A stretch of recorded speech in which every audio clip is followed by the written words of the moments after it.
Nama saya Aldi Alvaro Nasution, NPM 210516037. Di sini saya akan menjelaskan materi tentang makalah kami. Yang pertama, asas dan tujuan perlindungan konsumen. Asas itu merupakan dasar sesuatu, pedoman atau sesuatu yang ada kebenaran, yang menjadi tujuan berpikir dan prinsip yang menjadi pegangan. Ketentuan dalam pasal 2 Undang-Undang Nomor 8 Tahun 1999 menerangkan bahwa upaya perlindungan bagi konsumen dilakukan dengan beberapa asas perlindungan konsumen yang relevan. Kelima asas tersebut yang dimaksud antara lain asas manfaat, keadilan, keseimbangan, keamanan, dan juga keselamatan konsumen serta kepastian hukum. Terkait kelima asas bagian ini, bagian penjelasan pada pasal 2 Undang-Undang Nomor 8 Tahun 1999 menerangkan 1. Asas manfaat.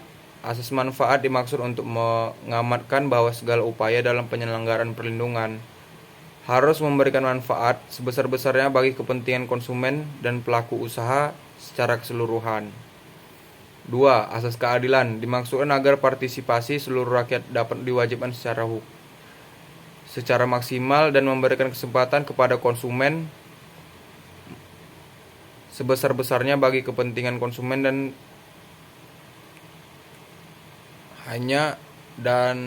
melaksanakan kewajiban secara adil.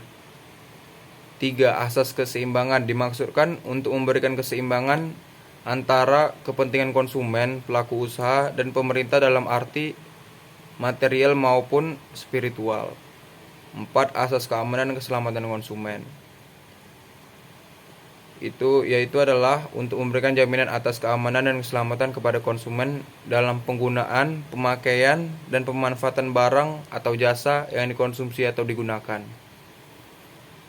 5. Asas kepastian hukum dimaksudkan agar baik pelaku usaha maupun konsumen menaati hukum dan memperoleh keadilan dalam penyelenggaraan perlindungan konsumen, serta negara menjamin kepastian hukum. Assalamualaikum warahmatullahi wabarakatuh. Nama saya Iqbal Nailil Abrar, NPM 21051603882. Di sini saya akan menjelaskan tentang makalah kami. Penerapan asas dari perlindungan konsumen dan regulasi yang diterapkan dilakukan demi tercapai tujuan tertentu. Adapun tujuan yang dimaksud adalah sebagai berikut. 1.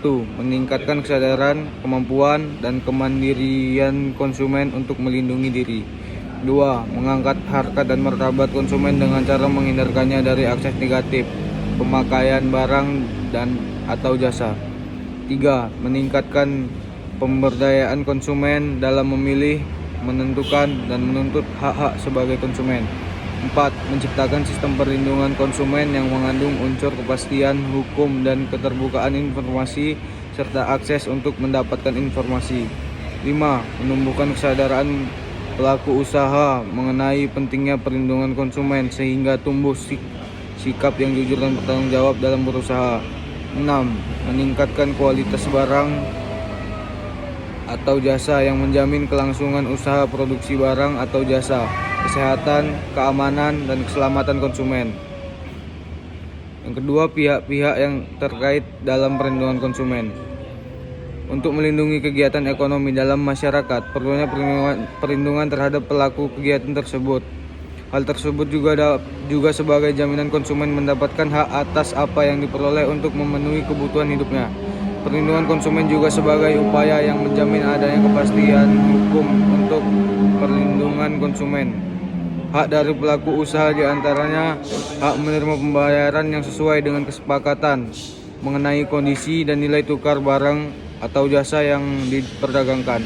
Selain itu, pelaku usaha juga wajib memberi kompensasi ganti rugi atau penggantian atas ganti rugi akibat penggunaan, pemakaian, atau pemanfaatan barang atau jasa yang diperdagangkan, serta ganti rugi jika tidak sesuai dengan apa yang dijanjikan sebelumnya saat transaksi. Untuk itu setiap pelaku usaha seharusnya memperhatikan hak dan kewajiban dalam kegiatan ekonomi yang dijalankan atau didagangkan. Assalamualaikum warahmatullahi wabarakatuh.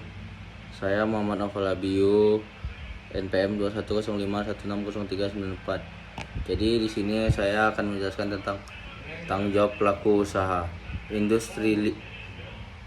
Industrialisasi di dunia saat ini sangat penting, di mana masyarakat saling menopang satu sama lain dalam bidang-bidang tertentu demi mencapai masyarakat yang sejahtera. Untuk itu, kemajuan ekonomi perdagangan yang semakin terbuka dan memiliki daya saing yang begitu banyak tantangan, baik sebagai pelaku usaha, konsumen, dan pemerintah. Hal ini membuat lebih lemah kedudukan atau posisi konsumen dibandingin pelaku usaha. Tanggung jawab pelaku usaha dalam masyarakat sekarang ini sangat diperlukan dengan adanya Undang-Undang Nomor 8 Tahun 1999 tentang Perlindungan Konsumen. Tanggung jawab pelaku usaha atas produk yang merugikan konsumen secara umum mempunyai prinsip-prinsip hukum, seperti prinsip tanggung jawab berdasarkan unsur kesalahan, prinsip praduga selalu bertanggung jawab, prinsip praduga untuk tidak selalu bertanggung jawab, prinsip tanggung jawab mutlak, dan prinsip tanggung jawab dengan pembatasan. Di sisi lain, pelaku usaha terikat untuk memperhatikan apa yang menjadi hak-hak dari konsumen, dan yang inti dari tanggung jawab pelaku usaha atas produk yang merugikan konsumen dapat berupa penggantian dengan barang dan atau jasa yang sama dan penggantian dengan jumlah uang, dan menjadi upaya-upaya dari pelaku usaha atas produk yang merugikan konsumen. Yang pertama adalah dasar tanggung jawab. Jawaban terdiri dari pertanggungjawaban publik dan pertanggungjawaban privat. Yang kedua adalah pembuktian yang terdiri dari sisi perbuatan wan prestasi dan perbuatan melanggar hukum. Dan yang juga paling utama adalah ganti kerugian berupa ganti kerugian atas kerusakan, pencemaran dan kerugian konsumen berdasarkan perbuatan wan prestasi dan perbuatan melanggar hukum. F. Perlindungan konsumen. Badan Perlindungan Konsumen Nasional (BPKN) dibentuk sebagai upaya merespon dinamika dan kebutuhan perlindungan konsumen yang berkembang dengan cepat di masyarakat. Pembentukan BPKN berdasarkan pada ketentuan Undang-Undang Nomor 8 Tahun 1999 tentang Perlindungan Konsumen, yang ditindaklanjuti dengan PP 057 Tahun 2001 tentang tugas, fungsi serta keanggotaan BPKN. Pembangunan perlindungan konsumen di Indonesia memiliki urgensi nasional yang tinggi, sehingga BPKN berupaya mewujudkan visi untuk menjadi lembaga terdepan bagi terwujudnya konsumen yang bermartabat dan pelaku usaha yang bertanggung jawab. Sekian dari saya, terima kasih. Assalamualaikum warahmatullahi wabarakatuh. Perkenalkan, nama saya Sri Wardani. Saya dari Fakultas Ekonomi dan Bisnis Prodi Manajemen dengan NPM 2105160403. Baiklah, di sini saya akan menjelaskan mengenai Badan Penyelesaian Sengketa Konsumen atau Majelis Penyelesaian Sengketa Konsumen. Hal ini sudah diatur dalam Undang-Undang Nomor 8 Tahun 1999 mengenai perlindungan konsumen. Dalam pasal 1 ayat 11 mengatakan bahwa Badan Penyelesaian Sengketa Konsumen ialah badan yang bertugas untuk menangani atau menyelesaikan suatu sengketa konsumen dengan cara pengadilan maupun non-pengadilan dengan mediasi ataupun konsiliasi. Assalamualaikum warahmatullahi wabarakatuh. Nama saya Rampadli, NPM 2105160383. Saya di sini ingin membaca hasil makalah kami.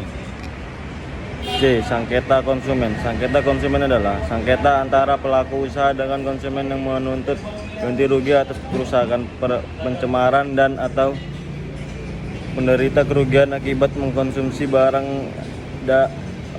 atau jasa yang dihasilkan atau diperdagangkan. D. Ketentuan pencantuman klausula baku. Klausula baku adalah setiap aturan atau ketentuan dan syarat-syarat yang telah dipersiapkan dan ditetapkan terlebih dahulu secara sepihak.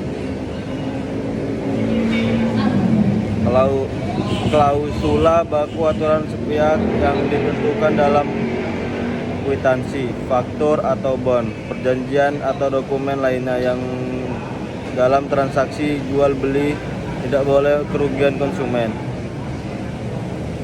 Klausula baku yang dibuat oleh pelaku usaha harus mengedepankan prinsip keseimbangan, keadilan dan kewajaran. Jika tidak diterapkan, prinsip-prinsip tersebut dapat mengakibatkan perjanjian dibatalkan oleh pengadilan. Pada dasarnya, mausulah baku diatur dalam Undang-Undang Nomor 8 Tahun 1999 tentang Perlindungan Konsumen dan Otoritas Jasa Keuangan.